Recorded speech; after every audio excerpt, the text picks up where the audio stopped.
So yes, we'll be talking on the Tupac podcast. Yes. I don't care. I'm not going to introduce you. Yeah, no, it's fine. It's fine. It's fine. So the difference between Ready to Die and Me Against the World is Ready to Die is a movie you'll never stop watching. Yeah. It is fucking Scarface. It is whatever your Godfather. It is cinematic, right? Yeah. The stories are amazing. Whereas Me Against the World is like a novel that changes your life, right? You don't reread it constantly, but it's in your fucking head. Okay. And I think that's where it cuts up between the two. Some people think hip hop is about the cinematic element, is about creating the visual pictures that stick in your rhymes or the punchlines. Which is Biggie. Which is Biggie. Hands down. Yeah. And Jay taking from that. But Tupac is about not just messages in his music, but like vivid kind of stories and personality and underlining meanings in it. Symbolism. Tupac is more just personal, I feel. Whereas Biggie is, like, for example, like Give Me the Loot. Okay, like Right. we listened to that track. Gabe had never heard that song from Cool Terra. Cool Terra, yeah. He had never heard that song, and he's like, "This song's fucking insane." It is. And he's like, "This is like a great story." But that's the thing; it's a story. Like he probably didn't fucking rob banks and all that shit. Like but when you hear it, you're like, "Wow, this is like I believe it." Right. You know. But with Tupac, it's a lot more like he's not painting these stories. It's more like this is what I've been through. This is. And he just tells it like And it there's is. He doesn't layers really of use symbolism many. and meaning in it. There's political meaning to it. There's social meaning to it that Biggie has no place for. Biggie, when Give Me the Loot, it's interesting. The placement of it is right after Machine Gun Funk, which Machine Gun Funk is all about. Man, there's so much gun violence nowadays. We used to just fight and call it a day. Yeah. And then Give Me the Loot comes on and he's pointing guns at people. He doesn't care. It's just he's creating vivid pictures and leaving them where they are. And But it's a movie. with Tupac too, as like once you say that, the way the album starts out with all the news pieces of him getting shot. Yeah.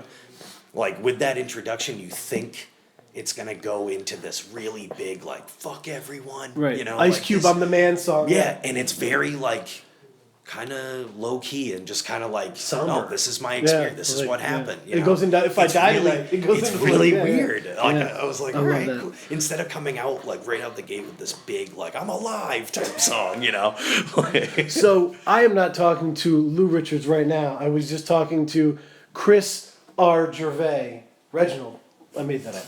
I don't know. Robert, but Reginald's Whatever. better. So I like making up people's middle names. But he is the drummer and vocalist for Cool Terra. Yeah. You got the name right too. Yes. No one And ever gets it right. I've been planning how to intro Cool Terra. I've got a great way to say it. Cool Terra, take this to the bank. They sound nothing like the Cardigans.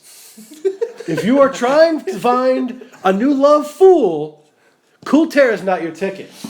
They may be great, they may be bad, but they sound nothing like the Cardigans. That's fine. Am I right? Yeah. Okay. I'd rather sound like Cranberries instead of Cardigans. makes So I'm down with that. So and you Hard just, on the Cardigans. Lou Richards is here. Like, is here, wonderful individual, bald. Just putting it out there. Do you know it? I think you can hear it come through. It's actually it's in the audio. It's part of his personality. And Cool Terra just released EP2, grinding on the show circuit. Yep. We don't want to do a ton of promo for this because we have the philosophy of lists. Oh, yeah. That's what we're talking No, about. let's just cut right But to it. I do have a promo question. And Lou had brought up a very interesting promo question. So I'm going to go with Lou's question first. Is a different dynamic being the lead vocalist and the drummer, right? Yeah. Where you're connected to the rhythm in a way you wouldn't be otherwise. Is that a fair description? How does it work in terms of the lyrics hitting the mark on the beat and everything like that?